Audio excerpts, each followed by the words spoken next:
మనందరం రోజూ చిన్న చిన్న నిర్ణయాలు తీసుకుంటూ ఉంటాం కదా. ఉదాహరణకు, ఇంకో స్వీట్ తినేద్దాంలే, లేదంటే ఈరోజు వాకింగ్కి వెళ్ళకపోతే ఏమైందిలే అని అనుకుంటాం. అవి చాలా చిన్న విషయాలుగానే అనిపిస్తాయి. కానీ ఇదే పద్ధతి 5 ఏళ్లపాటు కంటిన్యూ అయితే, ఆ చిన్న చిన్న నిర్ణయాలే మన జీవితాన్ని ఎంతలా మార్చేస్తాయో తెలిస్తే నిజంగా షాకవుతాం. సో ఈరోజు మనం సరిగ్గా అలాంటి ఒక ప్రయాణం గురించే మాట్లాడుకోబోతున్నాం. ఒక పతనం, ఆ తర్వాత ఒక అద్భుతమైన కంబ్యాక్ స్టోరీ.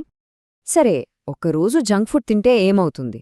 ఏమీ అవ్వదు. ఒక్కరోజు వర్కౌట్ స్కిప్ చేస్తే పెద్దగా తేడా ఏం రాదు. చూడ్డానికి ఇవి చాలా సింపుల్ విషయాలు. కానీ పాయింట్ ఏంటంటే, ఇదే అలవాటుని మనం ఏకంగా 5 ఏళ్లపాటు కొనసాగిస్తే అప్పుడేం జరుగుతుంది?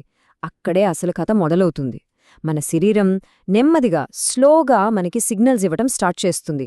మనం గనక ఆ సిగ్నల్స్ని పట్టించుకోకపోయామంటే దాని పర్యవసానాలు చాలా సీరియస్గా ఉంటాయి. ఈ పతనమనేది, గమనించండి, ఒక్క రోజులో జరిగిపోయేది కాదు. చాలా నెమ్మదిగా స్టార్ట్ అవుతుంది. ఫస్ట్ ఇయర్లో మార్పులు చాలా చిన్నగా ఉంటాయి. కొంచెం బరువు పెరగడం, కాస్త త్వరగా అలసిపోవడం, అంతే.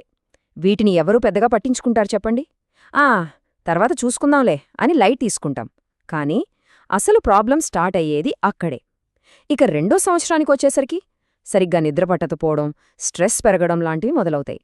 దానికి మనం ఏం చెప్తాం? నా లైఫ్ చాలా బిజీ అని ఒక కారణం చెప్పి సరిపెట్టుకుంటాం. ఇక 3వ సంవత్సరం.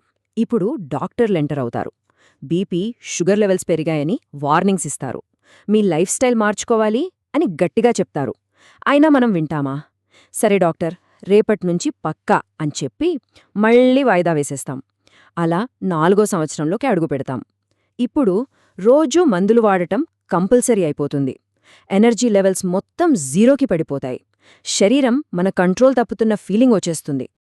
ఫైనల్గా 5వ సంవత్సరం. ఇప్పుడు శరీరం రివెంజ్ తీర్చుకోవడం మొదలుపెడుతుంది. హార్ట్ ప్రాబ్లమ్స్, డయాబెటీస్, ఒబీసిటీ ఇలాంటి పెద్ద పెద్ద సమస్యలన్నీ బయటపడతాయి. అప్పుడు మనలో చాలామందికి అనిపిస్తుంది, అయ్యో నాకే ఎందుకిలా జరిగింది అని. కానీ దానికి సమాధానం ఎక్కడో లేదు. గడిచిన 5 ఏళ్ల మన అలవాట్లలోనే ఉంది. ఓకే, ఈ 5 ఏళ్ల నష్టం గురించి విన్న తర్వాత మనకేమనిపిస్తుంది? అమ్మో, అంతా అయిపోయింది, ఇక దీన్ని సరిచేయలేం అనిపిస్తుంది కదా. కానీ ఆగండి, ఇక్కడే ఉంది అసలైన ట్విస్ట్. కథ ఇక్కడతో అయిపోలేదు. నిజానికి అసలు కథ ఇప్పుడే మొదలవుతోంది. స్టోరీలో ఒక పెద్ద టర్న్ రాబోతోంది. మంచి విషయమేంటో తెలుసా? గుడ్ న్యూస్ ఏంటంటే, జరిగిన నష్టాన్ని మనం పూర్తిగా సరిదిద్దవచ్చు. అవును, ఇది ఎండ్ కాదు, ఇదొక ఫ్రెష్ స్టార్ట్. నిరాశపడాల్సిన అవసరం లేదు. ఇది ఆశతో కూడిన ఒక కొత్త మార్పుకు అవకాశం. మన శరీరం మనకి సెకండ్ ఛాన్స్ ఇవ్వడానికి రెడీగా ఉంది. సరే, ఇంతకీ ఈ కంబ్యాక్ ప్లాన్ ఏంటి? అదేమన్నా కష్టంగా ఉంటుందా? అస్సల్లేదు. దీనికోసం మనం పెద్ద పెద్ద త్యాగాలు చేయాల్సిన పనిలేదు. Just 3 simple habits. అవేంటంటే, 1 రోజూ ఒక 30 నిమిషాలు నడవడం, 2 మంచి హెల్దీ ఫుడ్ తినడం, 3 కొంచెం డిసిప్లిన్. అంతే. ఈ చిన్న మార్పులే మన లైఫ్ని మళ్ళీ ట్రాక్ ఎక్కిస్తాయి. 5 ఏళ్లు పాడు చేసుకున్న దాన్ని సరిచేయడానికి మళ్ళీ 5 ఏళ్లు పడుతుందేమో అని అనుకుంటున్నారా? అస్సలవసరం లేదు. ఇక్కడో అమేజింగ్ విషయముంది. ఏంటంటే, కేవలం ఒకే ఒక్క నెలలో, జస్ట్ 1 మంత్లో మన బాడీలో అద్భుతమైన మార్పులు చూడొచ్చు. బ్లడ్ ప్రెషర్, షుగర్ లెవెల్స్ అన్నీ కంట్రోల్లోకి రావడం స్టార్ట్ అవుతాయి. సరే, మన ప్రోగ్రెస్ ఎలా తెలుస్తుంది? దానికోసం ఒక చిన్న టెక్నిక్ ఉంది. మన ఆరోగ్యం బాగుపడుతోందా లేదా అని చెప్పడానికి 2 ముఖ్యమైన ఇండికేటర్స్ ఉంటాయి. 1 మన ఎనర్జీ లెవెల్స్, 2 మన స్లీప్ క్వాలిటీ. ప్రతి వారం వీటిని ఒకచోట నోట్ చేసుకోండి. ఆ మార్పు చూస్తే మీకే ఆశ్చర్యంగా ఉంటుంది, నమ్మండి. మనలో చాలామందికి కొన్ని కామన్ సాకులుంటాయి కదా. నాకస్సలు టైమే లేదు అనడం, లేదా ఇన్నేళ్ల తర్వాత ఎప్పుడు స్టార్ట్ చేసి ఏం లాగం అనుకోవడం.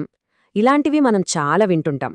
కానీ నిజమేంటంటే, రోజులో 24 గంటల నుంచి కేవలం ఒక 30 నిమిషాలు మనకోసం మనం కేటాయిస్తే చాలు. అదేమంత పెద్ద కష్టమైన పనేం కాదు. జస్ట్ ఒక చిన్న ఫస్ట్ స్టెప్ వెయ్యడమే ముఖ్యం. సో ఫైనల్గా మనం గుర్తుపెట్టుకోవాల్సిన ఒకే ఒక ముఖ్యమైన విషయముంది. అదేంటంటే, మనం మన ఆరోగ్యాన్ని పట్టించుకోకుండా వదిలేస్తే ఏదో ఒక రోజు అదే ఆరోగ్యం మనల్ని పట్టించుకోవడం మానేస్తుంది. మన ఆరోగ్యం మన చేతుల్లోనే ఉంది. మరి ఆ మొదటి అడుగు ఈరోజే వేద్దామా?